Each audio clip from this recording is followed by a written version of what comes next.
Hello dear students, आज हम लोग प्लांट में वेजिटेटिव प्रोपोगेशन के बारे में जानकारी करेंगे कि वेजिटेटिव प्रोपोगेशन है क्या, ये कितने टाइप का होता है। आइए इसकी स्टडी करते हैं। यहाँ पे लिखा वेजिटेटिव प्रोपोगेशन। वेजिटेटिव प्रोपोगेशन है क्या? The production of new plant from its vegetative part is called vegetative propagation. You can define the definition of vegetative propagation. लिखा है new plant produced from vegetative part. You can say the production of new plant from vegetative parts of plant is called as vegetative propagation. What is the vegetative part of plant?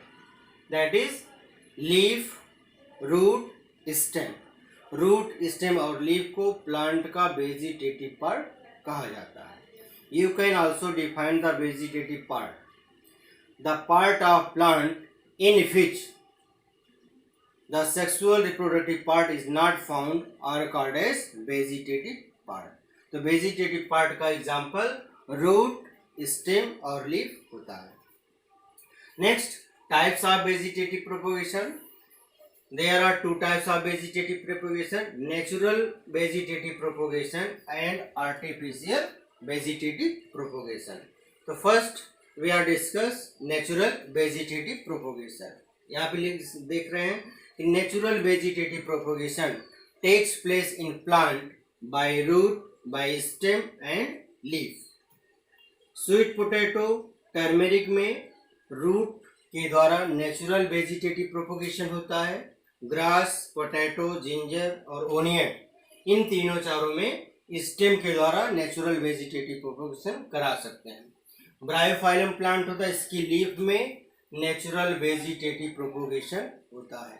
Natural vegetative propagation means the root, stem and leaf of a plant are grow into new plant naturally. अपने आप अगर plant के किसी part से स्वतः ही नया plant का development होता है तो वो नेचुरल वेजिटेटिव प्रोपोगेशन है. Means there is no any role of human being in natural vegetative propagation. जैसे पोटैटो है, जिंजर है, अगर ये सॉइल में एक्सीडेंटली पड़ा रहता है तो वो अपने आप ग्रो कर जाता है, तो वो क्या है? नेचुरल वेजिटेटिव प्रोपोगेशन है. आप ये भी कह सकते हो जब बिना ह्यूमन बीइंग के, किसी हेल्प के, अगर किसी प्लांट के रूट, स्टेम और लीफ से नया प्लांट बनेगा तो वो नेचुरल वेजिटेटिव प्रोपोगेशन होगा. आइए अब आर्टिफिशियल वेजिटेटिव प्रोपोगेशन के बारे में जानते हैं. क्या है artificial vegetative propagation? Means the vegetative propagation takes place with the help of human being are called artificial vegetative propagation. It is mainly three types: cutting, grafting and layering. Cutting क्या है? Cutting is a artificial vegetative propagation in which the plant parts are cuts into pieces and dip inside the soil. After some time the dipped part of plant are develops root from which stem are also develops.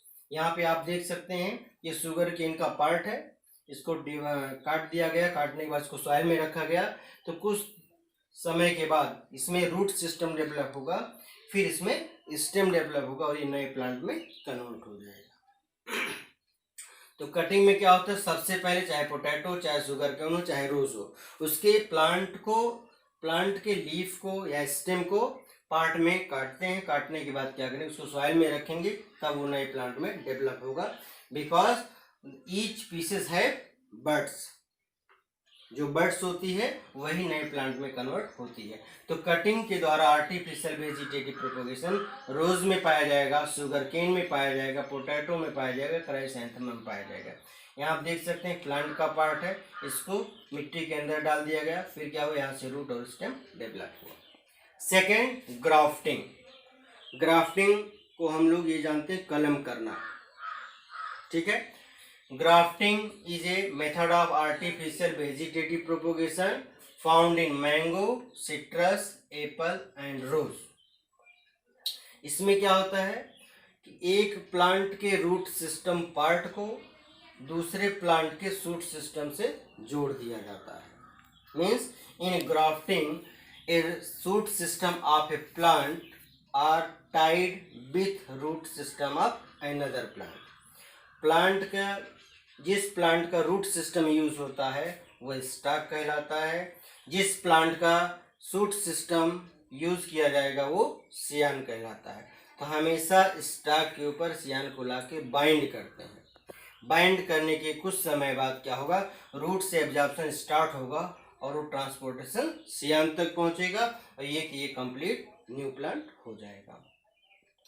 Grafting के द्वारा ही हम लोग ये देखते हैं कि जो रोज का प्लांट होता है उसमें पिंक कलर का भी फ्लावर होता है, वाइट कलर का फ्लावर होता है। मैंगो में डिफरेंट वैरायटी आती है, वो कलम के द्वारा या ग्राफ्टिंग के द्वारा ही ग्रो किया जाता है। नेक्स्ट और लास्ट है layering. Layering is a method of artificial vegetative propagation found in jasmine, peppermint etc। इसमें क्या करते हैं, कोई प्लांट है उसकी एक ब्रांच को, जिसकी जो ब्रांच बहुत लंबी है उसकी ब्रांच को हम क्या करते हैं एक इंटरवल में सॉइल के नीचे रख देते हैं, ढक देते हैं, और उसका जो फ्री पार्ट है उसको क्या करते हैं एक्सपोज करते हैं एयर में। The end part of plant are expose to air and remaining part of branch are deep inside the soil. After some time the root system are develops from the deep part of branches. After that the stem is also develops. इसके बाद क्या करेंगे, main branch से, main plant से उस branch को detach कर देंगे तो यहाँ से हमको नया प्लांट मिल जाएगा। This is the process of layering. इस तरह से हम लोग वेजिटेटिव प्रोपोगेशन के बारे में पढ़ सकते हैं कि नेचुरल ये तीन तरह का होता है, दो तरह नेचुरल रूट, स्टेम और लीफ में होता है। आर्टिफिशियल 3 टाइप्स का होगा, कटिंग, ग्राफ्टिंग, लेयरिंग। आइए अब हम लोग टिश्यू कल्चर या माइक्रो प्रोपोगेशन के बारे में जानते हैं। टिश्यू कल्चर या माइक्रो प्रोपोगेशन के बारे में जानना है।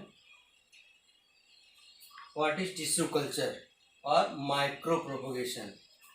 You can say tissue culture or micropropagation is a method of vegetative propagation. Means the development of new plant from a synthetic medium or artificial cultural medium is called as tissue culture or micropropagation. In other words, the tissue culture is defined as the production of new plant from isolated part of plant in artificial synthetic medium is called as micropropagation or tissue culture. कहने का मतलब ये है कि जब किसी plant के specific tissue को आर्टिफिशियल कल्चर मीडियम प्रोवाइड कराने के बाद न्यू प्लांट ग्रो कराया जाएगा, वो टिश्यू कल्चर कहलाता है। Means tissue culture or synthetic medium provides all those substances, those nutrients which are obtained by plant from soil naturally. Plant को नेचुरल तरीके से जो भी सॉइल से कंटेंट न्यूट्रिएंट्स मिलता है वो हम आर्टिफिशियल ढंग से उसको प्रोवाइड कराते हैं, तब जो प्लांट ग्रो करता है तो क्या कहलाता है, tissue culture. You can see a figure on इस chart A, B, C and D।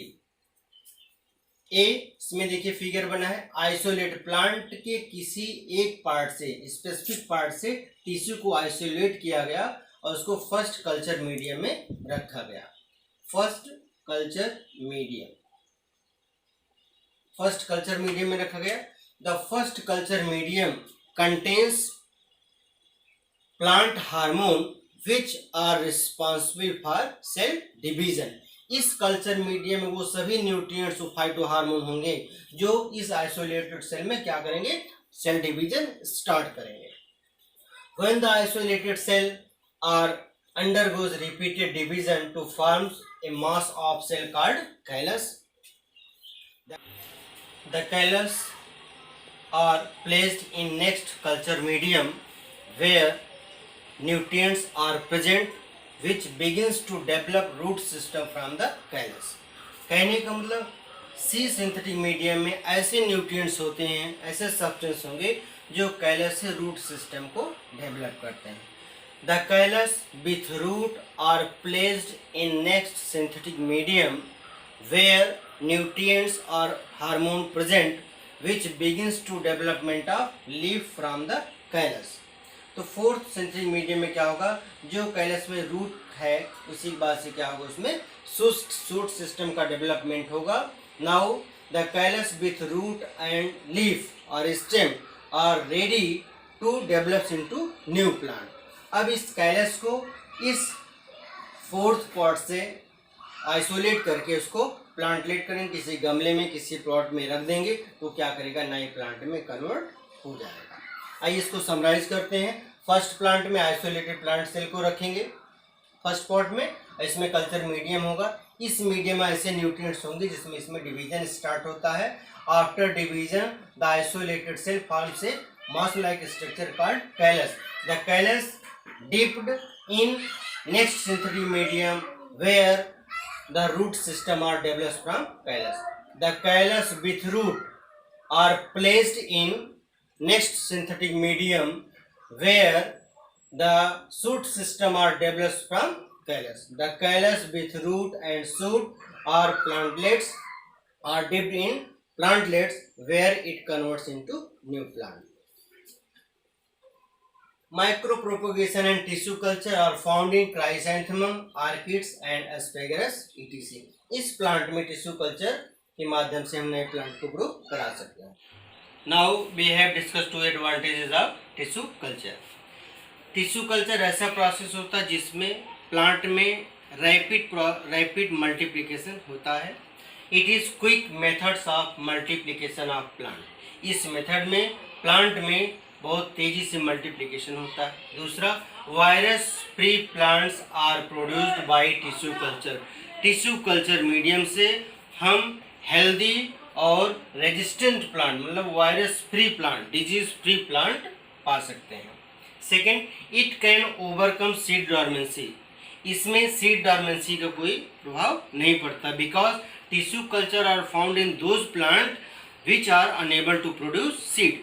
जिस प्लांट में सीड नहीं होता है उसी को हम टिश्यू कल्चर में यूज करते हैं, जैसे बनाना हो गया या ग्रेप्स हो गया। Genetically identical plants are produce. We can produce the clone of a plant by tissue culture. Tissue culture medium से प्लांट का क्लोन बना सकते हैं जो पेरेंट प्लांट के सिमिलर होगा। Large number of plants are form from a small isolated tissue. Isolated tissue से बहुत ज़्यादा संख्या में प्लांट को ग्रो कराया जा सकता है माइक्रो प्रोपोगेशन से। इस तरह से ये एडवांटेजेस हैं माइक्रो प्रोपोगेशन या टिश्यू कल्चर के। नेक्स्ट वीडियो में हम लोग सेक्सुअल रिप्रोडक्शन के बारे में स्टडी करेंगे। Thank you. बेटा इस टॉपिक को आप याद करिए, समझिए। जो भी आपके पास प्रॉब्लम है उसको आप कमेंट्स बॉक्स में एंट्री करिए, उसका रिप्लाई हम जरूर देंगे। ठीक है, ओके, थैंक यू।